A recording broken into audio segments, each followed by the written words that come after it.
and then all of a sudden the race turned on and guys were hitting us and we're like, oh, this is real. Like it is on, and,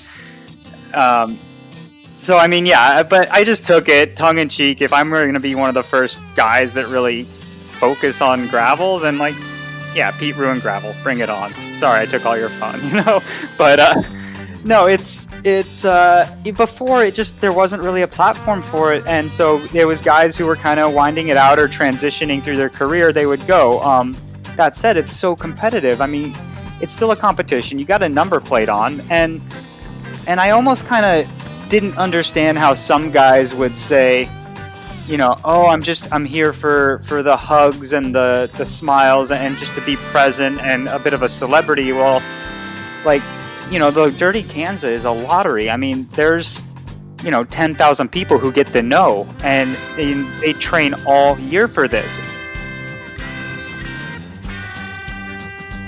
And that is Pete Stetina, the king of gravel, and this is the Firmly Planted Podcast. Hello, listeners. This is your host, Devin Van Fleet. Welcome to episode 5 of the podcast. I hope you're all doing well and staying safe, finding yourself on desolate roads or trapped in the pain cave. I'm currently sipping on a nice homemade brew while the bread is baking in an oven, which actually sets the scene for today's podcast with the man, the myth, the gravel legend, Pete Stetina. You guys are in for a real treat because he's quite the talented man, being able to drink all the beer, race all the gravel, and remain on the top of his game. In all seriousness, he has brought a new spark to gravel and redefined what it means to be a pro cyclist. So in this podcast, we will talk about him growing up in Boulder, shifting his goals away from the world tour scene, the gravel culture, and how he has fallen in love with exploring new routes and finding himself once again. I mean, I have fully thought about purchasing a gravel bike after this interview, ditching the roadie life. And if this doesn't convince you that gravel is the ultimate fun, I really don't know what will. But before we get into it, if you enjoyed the podcast, please subscribe and leave a review in Apple Podcasts. It helps me out when it comes to visibility. On that note, let's get right into it.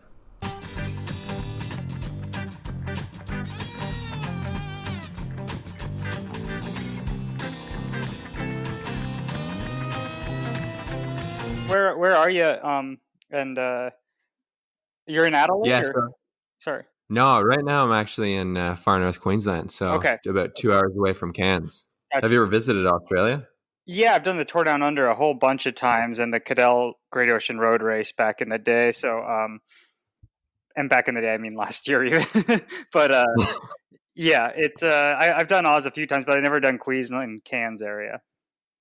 Yeah, it's a beautiful place. It's very tropical, so the humidity right now is like 80 to 90%, which is a killer. But no, it's that's the cool thing about Australia. I think it's very diverse in terms of the landscapes. Nice. But anyways, yeah, let's roll into it. So, welcome to the podcast. I mean, I appreciate you coming on. And due to obviously the unfortunate events, everything's postponed for you. So what have you been doing in the meantime? I'm trying to stay busy. I think myself and everyone was just kind of floundering, trying to figure out what to do and a whole new routine. I mean, we're all creatures of habit, right? And I think, everyone, whatever your routine is, you kind of slide into it. And so when that's all disrupted, there was the first week or two, I think that everyone was kind of just didn't know what to do. And then it seems like things have kind of settled almost. I mean, okay, the virus and the quarantines and the sit in place are still going on, but everyone's kind of,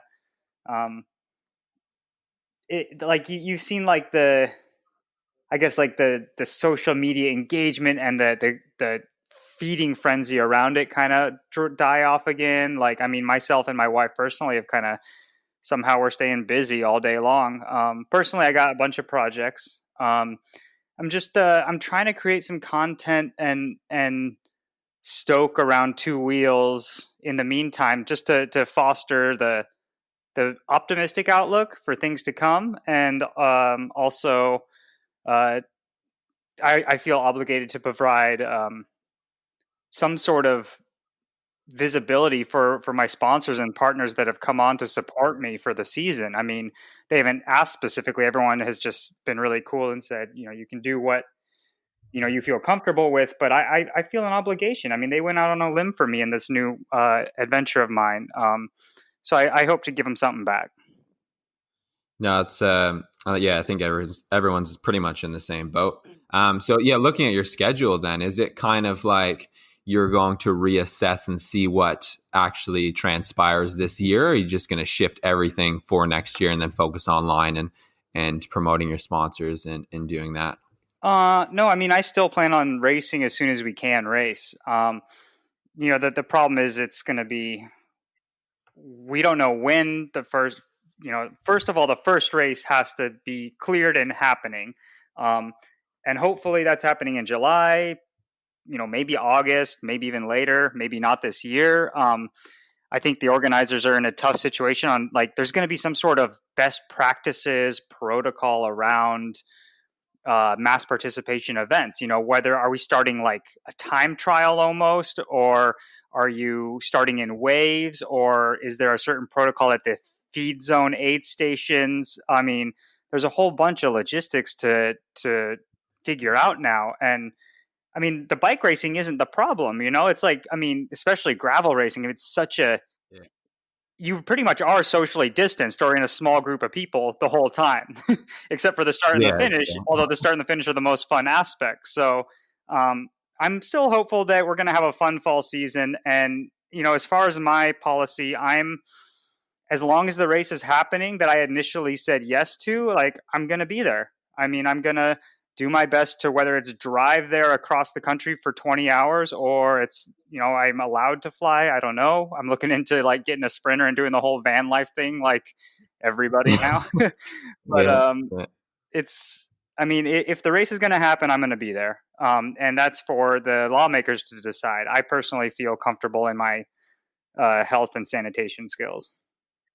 Yeah, I guess that's all you can do, right? Is just go along and keep training and wait for the next race. So speaking about gravel, I think it's important just for people that don't know a little bit about you. So getting into cycling, you grew up in Boulder, Colorado, right? Yep. Yeah, and a lot of people actually move there because of the cycling. So you're lucky enough to actually grow up there, which is awesome. I joke with Um, people that, yeah, everyone else moves there to be a bike rider, and I left. I live in Northern California now, but growing up in Boulder, it was a great place to learn about bikes and bike racing and get stuck into that whole environment. how'd you get into bike racing? So, like, starting from a young age, can you just walk us through, who introduced you to bikes, when you started bike riding, and just your whole journey up until the joining the world tour? Yeah, my dad and my uncle were racers. They were some of the famous American road racers back in the 70s and early 80s. So I had the family history. However, you would not know my dad was a pro from once he retired. I mean, he had like a duffel bag of yellow jerseys or whatever in the closet in storage. There was no display. There wasn't trophies. And I just found it through friends. I was on a soccer team and I was playing, uh, traveling to tournaments, all weekend in the U12, U13, U14, and then I had a buddy who was really into mountain biking, and we would bring our mountain bikes to tournaments with our dads, and we would go for rides after tournaments in cool places all through Colorado, and then I got keyed in with the YMCA local mountain biking club, and they were just, they're doing junior after school and spring break and summer break programs and summer camps, and they were training for they were going to put a junior team in the 24 hours of Moab. I think this was 2001. And the 24 hours of Moab was one of the original mountain bike relay races. So we all went in out to Moab, Utah, which is the mecca of mountain biking, right? Yeah. And we just camped and did the whole desert party, and all our parents drove us out, and that was really like my first proper race. And it kind of blossomed from there. I started doing local races and mostly mountain bike, and then all of a sudden you start doing some road races and crits and all that, and you kind of you win $30 as a junior, and that light bulb goes off is like, oh wait, I make money doing this? Are you really? Like, this is more than allowance, you know? And then it just kind of took off from there. And then my family connections really helped. Whenever I had needed bike parts, I could get used ones and stuff.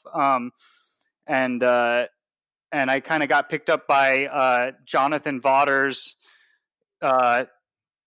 Colorado junior team, which is now what we know as the EF Pro Cycling World Tour team. I mean, it started out as 6 of us in Colorado going to nationals and Tour de Gila, and that was it, and doing Colorado stuff. And so I was very much JV's first rider, you know, and then and every year the team kind of stepped up and made another advance, and every year I kind of grew and matured enough to make that step with the team all the way into the World Tour, which I turned in 2010. Yeah, it's awesome. I mean, it's good to see the grassroots movement and you know, working your way up in the ranks. And then your switch to gravel. I mean, that, I guess, from people from the outside, it really took us by storm that you switched to gravel. You're 32, right? I am. So you are in your prime pretty much. So I mean, you could have easily stayed in the World Tour. So why the switch to gravel? Yeah, you know, it was a surprising move, and even for me, I didn't really know I was going to do it until I kind of found myself naturally going down this path. And you know, I'd been in the World Tour for a decade. You know, I'd done all the biggest races. I'd done all the 3 major Grand Tours. I've visited you guys in Australia for like 4 or 5 Tour Down Unders, and I've done a lot of them. And there were still things I wanted to accomplish in the World Tour. However, you know, you start hearing your buddies locally talk about some of these adventure races. You hear about the Dirty Kanza and the Belgian Waffle Ride and smaller local events. We have a series here called the Grasshoppers, which are, I mean, they've been going on for 20 years, but they are gravel before gravel was a thing, you know, just adventure races where you have to choose the right equipment and all of it. And I'd always kind of dabbled in those for fun, and I had the mountain bike background. So anyway, I had some health issues in 2018. I was battling a virus, and I saw this. I almost didn't get a contract renewal with Trek, and I saw this trend happening, and I kind of was like, "Wow, my buddies are talking so much about it. This is interesting." And Trek offered me a contract renewal, but I kind of put my foot down and I said, "Well, I really want to do some of these too." And there's a few of these events. I think they make sense. You know, I can do them on the side. I'll still do the full World Tour calendar, but I want to let me represent Trek here. And the marketing team in Trek in Wisconsin said, "Oh, hell yeah, that makes sense. Like, that's a great call." So we built in 3 of what I guess you could call alternative races into my World Tour calendar last year, which was the Belgian Waffle Ride in May in Southern California, the Dirty Kanza, you know, the Super Bowl of gravel, and the Leadville 100 mountain bike race, which is very much, it's a mountain bike race, but it's very much the gravel ethos around it's what caught fire, the style and the vibe. And doing those, it was just eye opening. It just reignited the love of 2 wheels for me. And I knew I was happier here. And then I could see through the interviews, the social media metrics, the team marketing was able to confirm that, I mean, this was blowing away most road races that I and my teammates were partaking in. It was like, it just made so much sense. So coming into 2020, I decided to go all in that and try to be a pro gravel racer, whatever that may be. A privateer, 1-man team, you know, be my own logistics manager and sponsorship coordinator and all of it. No, it's gravel is really, really taking the world by storm. I mean, I watched the Belgian Waffle Ride video production. It was pretty top notch. That's when I got a glimpse of you actually into gravel, winning the Belgian Waffle Ride, and it was pretty awesome, I must say.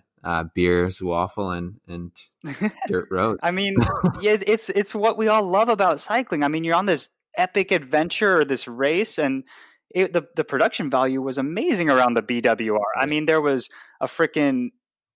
drones, there was follow cars with cameras and feed support for this style of race, um, and it was just, after the finish you're whisked away but to a green screen, and they take pictures and shove you beer and waffles. And I mean, yeah, you want to drink a good beer after a hard race or a hard ride with your buddies. And it was just the party and the social aspect around cycling too, instead of just top level racing and kind of isolating yourself.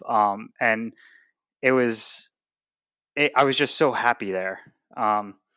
So yeah, Belgian waffle ride. I think that was where that love for this new scene really took hold. Yeah, no, yeah, it's definitely good that it re-sparked some motivation, because I know once you get into a routine and you just don't find that desire, you start to, it impacts your life, right? And 100%. your mental state. And no, it's good. And I guess that big shift from, a team orientated sport, like traditional cycling, going into gravel, which is very much individual, like you're saying.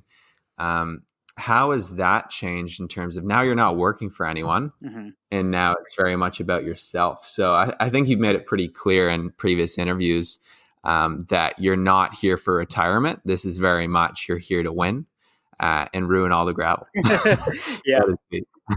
Yeah, it was pretty funny. It was such a grassroots movement, and the racing is secondary, and it's about the journey together and accomplishing something. And we coming in last year, myself and some of the EF boys were doing a couple of these races, and everyone was worried that the pros were going to ruin gravel, right? That we were going to come with our team buses and massage therapists and all of that. And which could not have been further from the truth.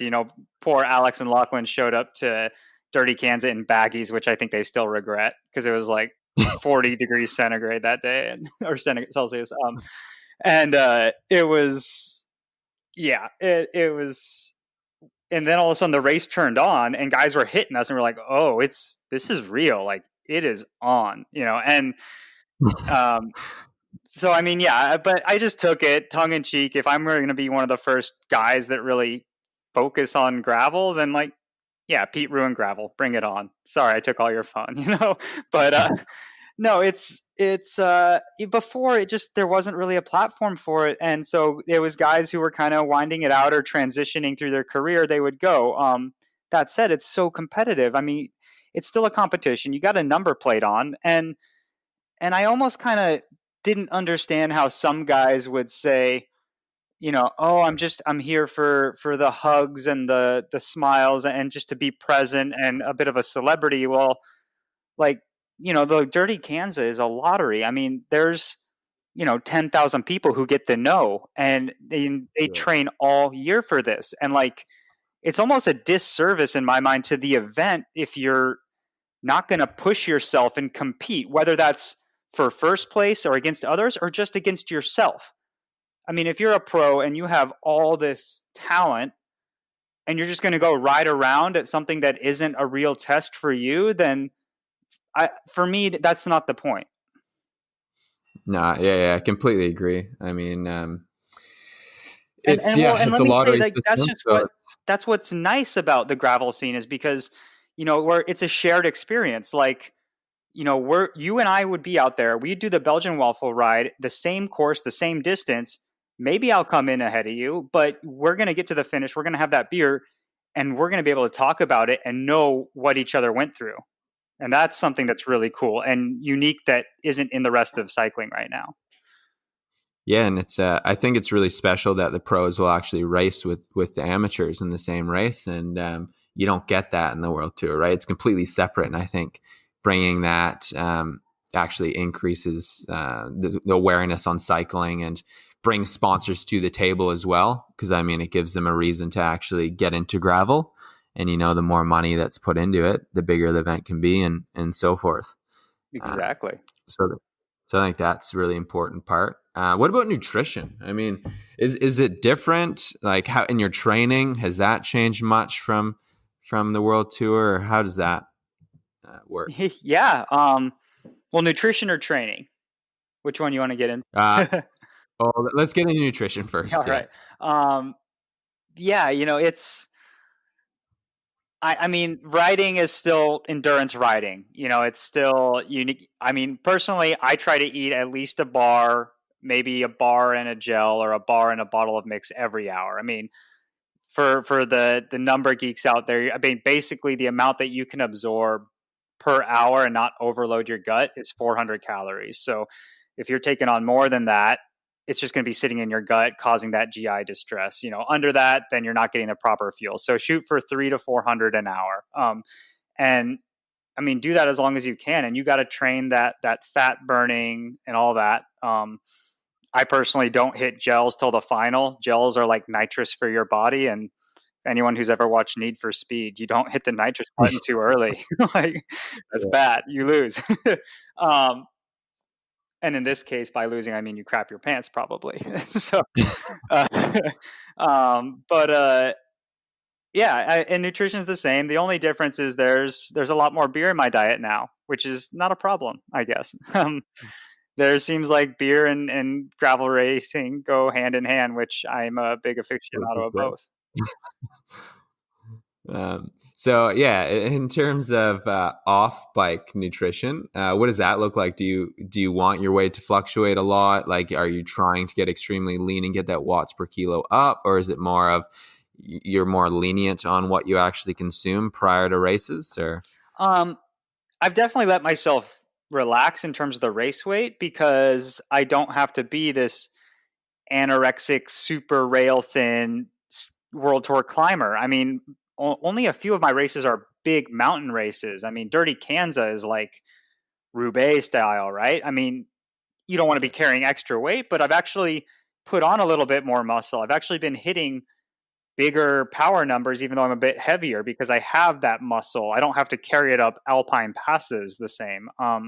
It's about being more of a robust person. I mean, these races are not uh, usually decided by that road racing high end burst in the end and the attacks. It's more of like it's called gravel grinding for a reason. It's very much attrition and robustness. yeah, Um, so I've kind of relaxed and just been enjoying eating what I want to eat and letting the race weight come naturally. I mean, before some of the big events, oh yeah, I'll hone it in and watch everything. And I still have pre-race routines. I mean, the day or the days before the event, of course you make sure you're fueling right, and the pre-race rituals and the pre-race breakfast and all that. I mean, that's recipe for success. yeah, it's good to know that you can be a little more relaxed with your nutrition. I mean, there's no need to actually calorie count and restrict yourself and worry about your power fluctuating due to calorie restriction. So, I mean, that must be nice. That means more beer and more food and more fun. Exactly. um, so, looking at training, so how has training changed? Um, I I've been kind of just embraced riding my bike a bit more. I kept my coach because now I don't have those world tour stage races to create that fitness bump. I mean, you can't. There's nothing that could ever replace the Tour Down Under in January in terms of like fitness boost, right? But Yeah, um, I'm not really stage racing anymore too. Like a majority of my races are very much 1 day events, with the exception of this amazing gravel stage race that I'm so excited for if it gets calendar unpostponed, I guess. I don't, yeah, whatever you call it. There's a gravel stage race with like campsite parties every night. It sounds amazing. oh, that sounds good. Yeah, you just like race into a campsite, pitch a tent, and hang out, and then do it again the next day for 5 days.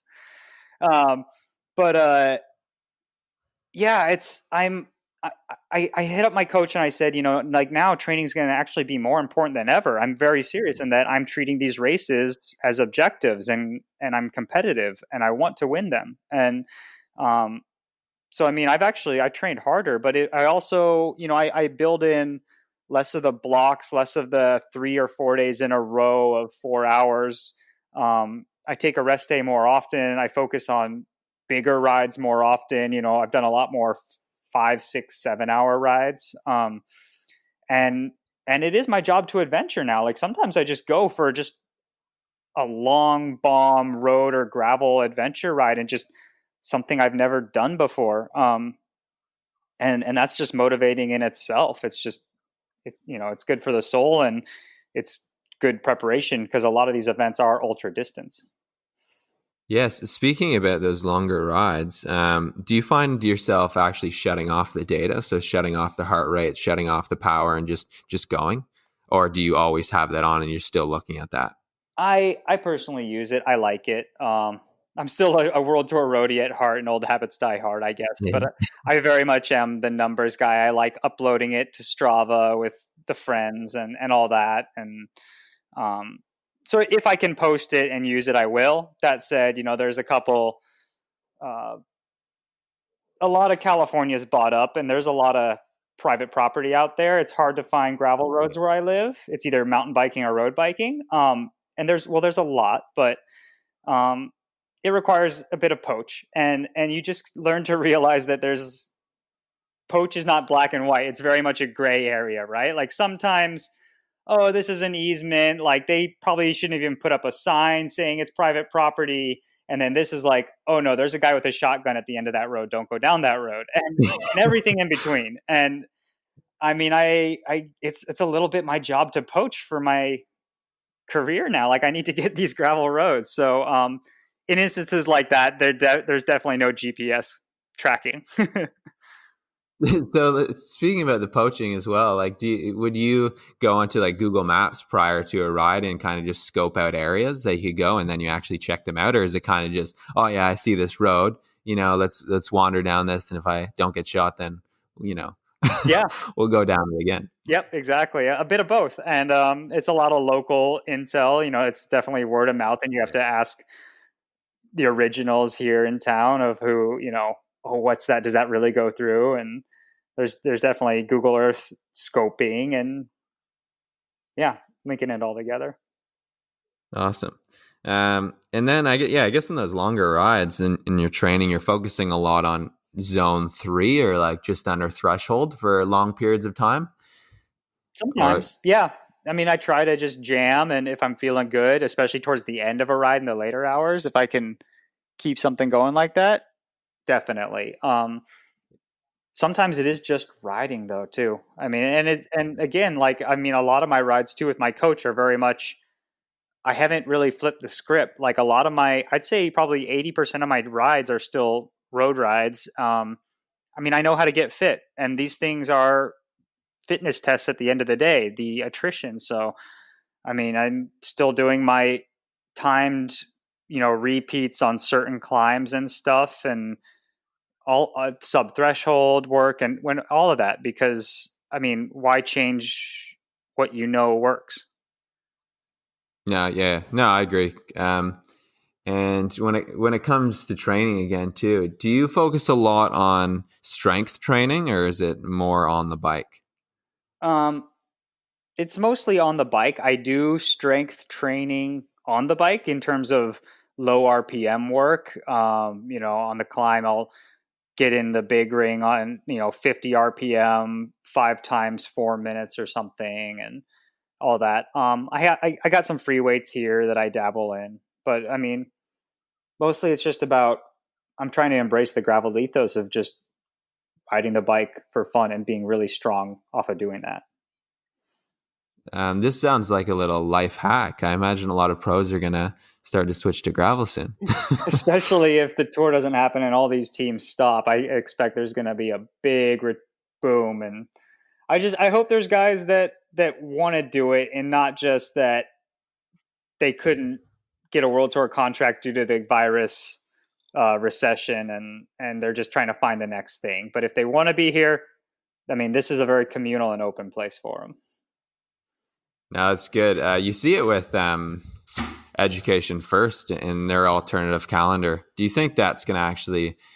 Do you think more teams are going to jump on that in terms of having that alternative calendar and let riders, ride the dirty cans, Cape Epic and so forth? Not yet, no, because I pursued that last year. EF has a great thing going, and they're a very progressive team. But and I did that with Trek, but it was very much more of my instigation and pushing for a few of these events in which the marketing team said, okay, but in the World Tour, it's still a very traditional mindset, because in Europe, it's still, things aren't broken. Like in the US, there's sponsorship drying up, road races are getting canceled left and right, and all of that, where gravel's booming. But in Europe, I mean, gravel's taking off, but pro road racing is still very much healthy. And so, at the end of last year, as I was trying to make this decision, my agent was talking with teams saying, yeah, like Pete can do the World Tour road, but he's also a gravel specialist now. Like, let him do gravel, and your sponsors would love it. And every sponsor you talk to, 100% yes. The bike sponsors of teams, they would love it. But the World Tour team managers see it as a distraction. They're like, oh no, if he wants to do this, then he's just a beer drinking gravel rider who occasionally trains on the road and can hack it in the World Tour. Like, they actually saw me as just unprofessional and uncommitted, which couldn't have been further from the truth. It defied logic in my mind. And that's why you're not seeing, there's interest, because I think there's pressure from sponsors of these pro teams for guys to have riders in these, but the World Tour teams don't care yet, except for EF at the moment. I don't know if that'll change with time. I hope so. Yeah, it's kind of interesting that you mentioned it's basically the team manager and the pushback from them. It's, you would assume that they're going to work in the sponsor's best interest, but yeah, I guess it's a very traditional mindset. So I think it takes time for that to change. And, maybe with this whole global pandemic, something new will change. But yeah, I guess it's a waiting game. Yeah, I hope so as well. So if we were to look at like a day-to-day in Pete, what does that look like? Right so now, we look at or before this test hit the fan? Yeah. But before all of this, before the pandemic. So what would that look like? It's been a lot of work, actually.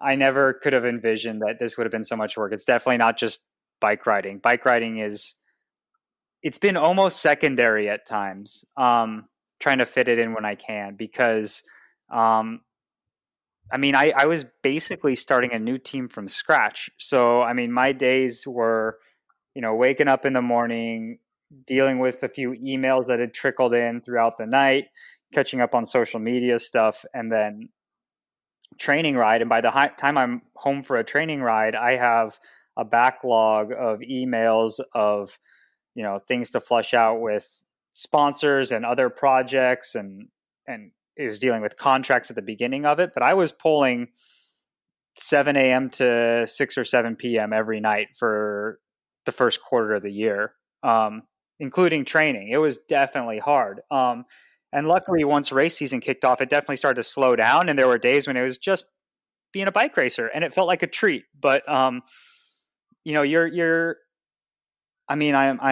running logistics. I'm booking the tickets. I'm contacting race organizers to ask them how I can best represent their race and nuances of it. I'm picking people's brains around the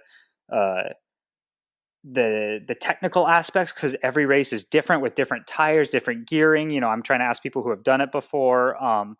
The social media thing has been a whole nother level of busy. I've had podcast requests such as this and interview requests. And it's been very much a full-time gig, but it's all been fun work, because it's more validating, right? It's your personal relationships and it's your project, and you take pride in it. It's like starting a new business. Yeah. No, it definitely would be very time consuming, especially as an individual trying to coordinate everything. So is that your choice? Is it like, could you get a manager to eventually do that for you? in your best interest, or is that something that you just wanted to take on because you wanted to, see how everything actually works? It's it's my choice, and I don't think it makes sense financially to pay a manager. I mean, I'm lucky enough that I was able to find and pull in enough sponsorship, and I had enough contacts from my road career that, I mean, I don't have to have a second job as a barista right now, for example. But I mean, Yeah. I don't think I could afford a manager, and I also don't think that that's very much. That might be towing the line of the whole ruining gravel thing too. If Devin, you wanna interview Pete? Oh, we'll set it up with his manager, and then you'll have him call in at the Yeah, time yeah, very instead of true. you and I just emailing about it. And Yeah. so No, it definitely gives you perspective on all the logistics and behind the scenes stuff that goes on in cycling, which is good to see. And on that note as well, do you see, I guess, kind of looking into the future? I know it's a very foggy future, but do you think that teams will start to evolve in gravel? Like, could it be a team sport, even though it is very much individual? Like, are there team tactics, or could there be team tactics?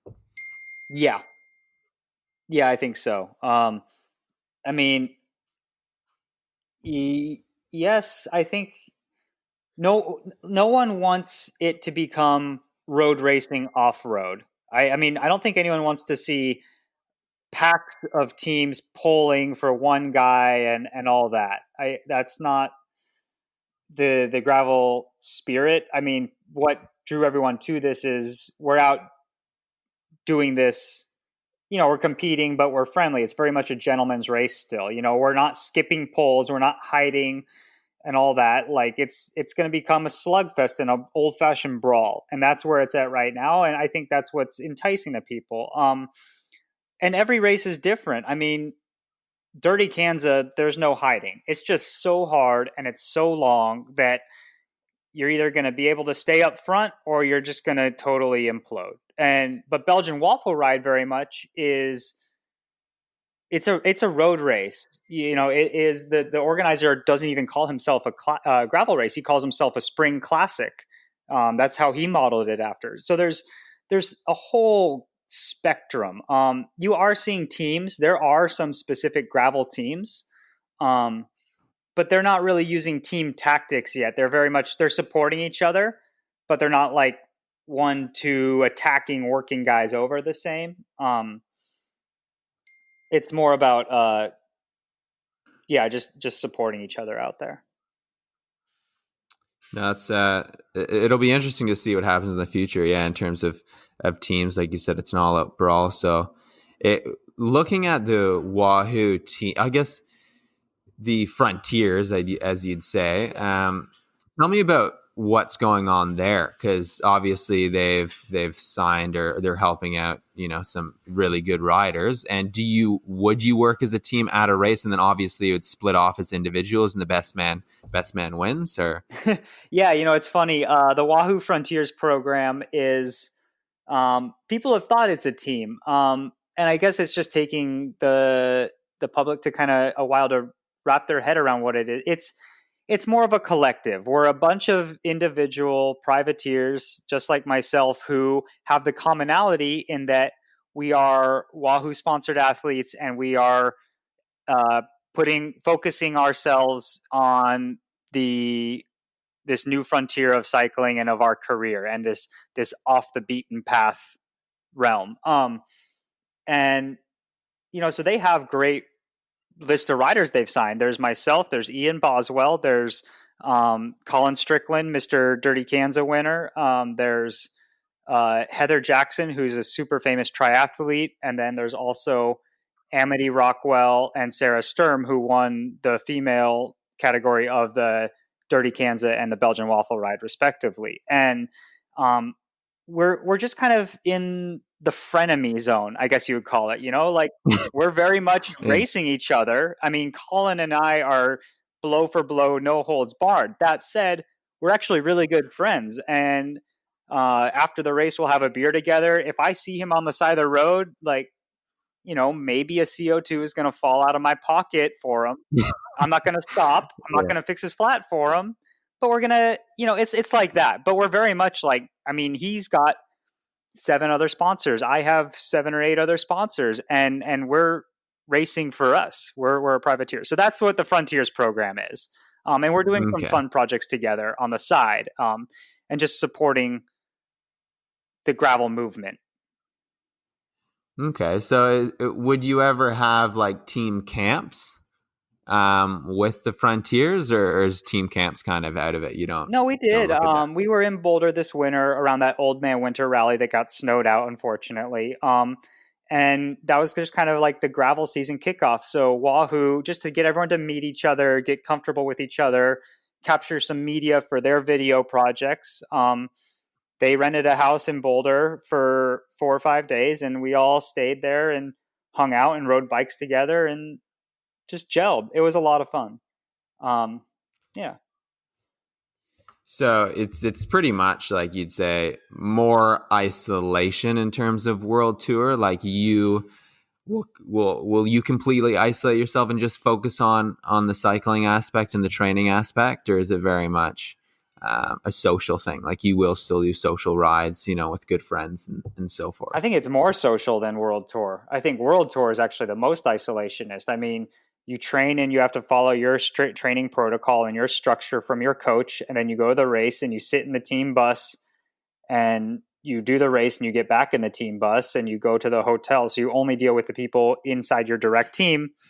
Maybe you sign some autographs, but it really is. But the gravel scene is, okay, yeah, I'm training on my own or with buddies here if I have a buddy to go ride with. But I get to the event and I do everything public I can for the organizer and to support the movement. So I'm doing the brewery night party the day before or whatever. I'm doing, hanging out at the venue. I'm going to sponsor tents if they request my appearance or anything like that. But I'm trying to be very much a part of the scene and take it all in because that's where I'm happy. It's because of the community around Two Wheels that's what I've fallen in love with. It's not even necessarily the fact that we're riding on a dirt road versus a paved road, if you know what I mean. Yeah. You're definitely selling gravel here. I need to find some gravel events in Australia. I want to come back. I've heard there's some really cool ones. I got a list somewhere. I have to dig it up. Yeah, I think gravel here is slowly becoming more popular. I want to get into gravel. I might have to grab a gravel bike and venture off into that. I was actually in Adelaide for the tour, watching the Tour Down Under, and there's so many gravel roads there, and it's just a different experience. It's like you said, it's really exploring the local land, Mm-hmm. and it's peace and quiet. You're connecting with nature. It's everything biking should be, right? Exploring new areas and kind of getting that alone time with yourself to, think about your thoughts and so forth, and you don't have to worry about, well, sometimes you have to worry about cars, but for the most part, it's on desolate roads. Is that a big thing that makes you happy about riding gravel? Is that, roads and not roads, avoiding cars and so forth? Because I know you had a bad accident. Yeah. Obviously, I don't think that was due to cars, but do you feel more safe on the roads? Is it something that, a big aspect of gravel that you really appreciate? Yeah. I think not as much for me personally. I'm very comfortable having trained on the roads my whole career, but I think that's part of the reason why gravel has taken off so much is, if you're looking at what it is, you look at someone who wants to get into cycling, right? They're going to, okay, you want to start road racing. Your introduction is probably going to be a crit around a corporate parking lot in the Cat 5s. It's going to be dangerous as hell. You're probably going to crash or nearly crash, lose some skin, and you're going to apparently look like a total buffoon because your socks don't match your kit and there's a lot of elitism in road racing. Yeah, It's not it's not easy to enter as a beginner. And then mountain biking, I mean, you need skills to handle technical single track. But gravel is you're getting away from traffic that makes you nervous. You're getting out there into nature on an adventure. It's more exercise based instead of technical based still. It's just freeing. I mean, if there's any one discipline of the sport that can really appeal to the masses in a big way, I think it's gravel. And I think the car issue is a major part of that. I mean, that's why I had my crashes. Cities are creating more and more infrastructure to slow cars down. You know, they're putting more roundabouts and parking bollards all over the place and speed humps. So, I mean, yeah, I think it's nice to get No, out there. yeah, no, I think it's definitely a win-win to convert to gravel. And kind of looking back at nutrition, recovery, I'm curious about that. So, do you have any recovery strategies put in place in terms of your physical recovery and like mental recovery? Like, do you engage in meditation? Do you have any routines that have really helped you? Beer. They fix everything. Yeah, it's at the finish line where you're going to be celebrating or commiserating. I know I'm going to be not winning every race. I'm going to be walking in hours behind with a broken something or other, and beer is great then too. No, I mean I'm still trying to do the proper eating protocols after and get the right nutrients in so I can race the next weekend. But these races are very much influenced with a fun after party too, and I want to be part of that. I mean, it's enjoying the whole scene around it again. That's kind of been an ongoing theme, I think, and I enjoy the day after the race, and then I get back home and hunker down and get ready for the next weekend. And there are a bunch of one-day races week after week. Yeah. What about like recovery tools, like recovery boots or saunas, or like I still do have you all that rely stuff on from my World Tour days. I still have a pair of the recovery boots. If I'm flying, I'll bring the compression socks. I mean, I'm still treating it like I want to be the best I can be. So stretching protocol, all of that. I mean, but I'm not doing anything different than I would as a road racer. Yeah. So you'd still look at like your resting heart rate and gauge your recovery based off of certain metrics. Like, do you look at heart rate variability or any of that? I've never been a heart rate guy, but yeah, I mean, I use the training stress scores and sensation and talking to my coach and all of that. Yeah. I guess to wrap it up, kind of, if you were to give 3, I guess, pieces of advice to people just getting into the sport, what would that be? Advice or tips or your 3 things you've learned throughout your career thus far that would help someone getting into the sport or to progress in the sport? In gravel racing or cycling in general, I guess. Or let's go cycling in general. Yeah. 3 tips to get into the sport. Or to progress in the sport. Yeah, eat every hour. I get a lot of questions on food. It's just have at least a bar every hour. Save the gels for later in the day. Use a rear light for riding. I mean, I know it sounds silly, but when I was on Trek, they did this big study about how cars see you and their closing speed versus your riding speed and the safety aspect behind it. And having one of those daytime blinky lights, as much of a goober as you may look, I've noticed I've been using one for years, 2 years, 3 years now, and cars give you a lot more space and you get a lot less honks. So, yeah, use a rear light. Look a little goofy, be safer. And then I don't know what the third one would be. It's just have that goal, which is hard right now when we don't know what an event's going to be, but find the event, get that carrot in front of you, get some sort of a training plan or a something to make you want to push and don't take yourself so seriously. Have a beer after your ride if you feel like it, because at the end of the day, we're pedaling bikes around in glorified underwear. Like, we're not really saving the world. So just enjoy it. No, yeah, I completely agree. And I guess not having any races to look forward to in the near future. How has Zwift really changed that for you? Has that changed that for you? Has that kind of sparked some level of motivation? I know you're internally motivated for the next race to come up, but in the meantime, has that changed? Yeah, I mean, I've definitely been wallowing like everyone else. I'm heading out on the ride without a goal or an objective, wondering why the heck do I want to push myself? Totally. I have been going for a couple of Strava KOMs if I can snag them and stuff for intensity, and I've gotten on the Zwift.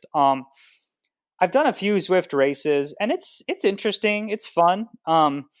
But I actually am working with Zwift already, and I've created a gravelers ride, and so it's every Tuesday and Thursday at 7 a.m. my time, so it might be too late for all you Aussies in the middle of the night. But it's we get on the dirt roads in the Watopia world, and they put us on the Canyon gravel bike, which is actually the fastest gravel bike or the fastest bike avatar on their gravel road. So if you're going to go for like a KOM or a hot lap on the dirt roads in Watopia, that's the bike to choose, not the Tron bike or whatever. And it's very much like a podcast group chat. It's as close to a group ride as you can get these days. So every ride I have a different host. You know, I had Lawrence Tendam, Payson McKelvin. Tomorrow morning is Amity Rockwell.